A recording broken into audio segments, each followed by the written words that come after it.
emotivamente. Arriverà in un periodo sicuramente che è stressante per te. Se stiamo parlando di dolori nociplastici, ovvero dolori che arrivano dal tuo sistema emotivo e nervoso, ecco che lo stress è un punto chiave. Quindi questo è il primo step.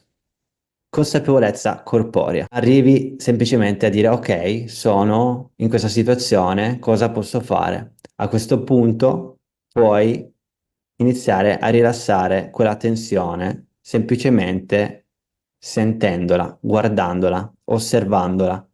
Fino ad oggi tu cosa hai fatto? Hai cercato di evadere quella zona. Quante volte vedo persone che sono in scrivania e cercano di strecciare, cercano di scrocchiare il collo, semplicemente poi posticipando il problema. Quindi cosa facciamo? Dobbiamo essere consapevoli di questa tensione